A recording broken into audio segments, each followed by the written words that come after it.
Bonjour, cette vidéo présente la première représentation du comportement des systèmes linéaires continus invariants que l'on fera, qui sera donc une modélisation par équation différentielle. Donc, l'étude d'un système linéaire continu invariant va nous conduire à exprimer une grandeur de sortie ainsi que ses dérivées en fonction des dérivées d'une grandeur d'entrée. Et donc, ça nous permettra d'écrire une équation différentielle linéaire à coefficient constant. Donc si l'on appelle S de t notre sortie, E de t notre entrée, les AI sont des coefficients constants, les BI, les BJ plutôt sont des coefficients constants, et donc S de t et ses différentes dérivées, donc ici la dérivée nième jusqu'à la dérivée 0 de S de t, s'exprime en fonction de E de t et de ses différentes dérivées, jusqu'à ici la dérivée mième. On peut écrire cette équation différentielle générale d'une manière un peu plus condensée en écrivant la somme de i allant de 0 à n des AI dérivée i im de s en fonction du temps et la somme pour j allant de 0 à n des bj dérivée jm de e en fonction du temps. Ce qu'il est important de remarquer, c'est que physiquement, nous aurons toujours m qui sera plus inférieur ou égal à n. D'accord? Et ça, c'est une conséquence du comportement physique des systèmes réels. On appellera n, donc le plus grand degré de dérivée de notre sortie, l'ordre du système. La solution de notre équation différentielle linéaire sera en fait la contribution de deux termes.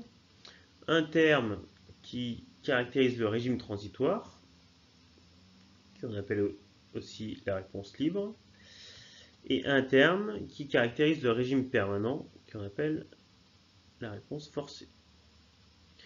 D'un point de vue mathématique, le premier terme, c'est la solution générale de l'équation sans second membre, et le second terme, c'est la solution particulière de l'équation complète. Donc, ici, un exemple classique d'équation différentielle tirée d'un circuit électronique.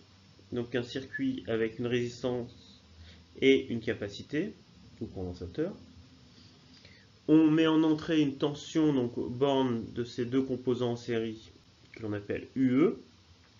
On considère cette tension constante et on prend comme condition initiale la sortie US, qui est donc la sortie aux bornes de notre capacité, qui à l'instant t égale 0 est nulle. Pour la résolution, on commence par écrire la loi des mailles, donc UE égale RI plus US. La loi de comportement du condensateur nous donne que l'intensité du circuit est égale à C, donc la capacité de notre condensateur, fois la dérivée de la tension US en fonction du temps. Donc on obtient ainsi une équation différentielle avec UE de t, avec donc une dérivée d'ordre 0 sur l'entrée, et une dérivée d'ordre 1 en fonction du temps sur la sortie. Si l'on veut résoudre l'équation sans second membre, on écrit UE égale 0, et en manipulant l'équation, on trouve une solution donc générale, US de t égale K étant une constante, exponentielle de moins t sur RC. Si l'on prend la solution particulière de l'équation générale, on se rend compte que si on prend US de t égale UE, c'est une solution. Donc la solution générale pourra s'écrire US de t égale UE plus K exponentielle de moins t sur RC. Pour définir la valeur de cette constante K, on prend les conditions initiales, donc U à t égale 0, US égale 0, et on trouve donc que K est égal à moins UE. Et donc la solution de notre équation différentielle peut s'écrire sous la forme US de t égale UE facteur de 1 moins exponentielle de moins t sur RC. Voilà pour la première forme de modélisation de nos systèmes linéaires continus invariants.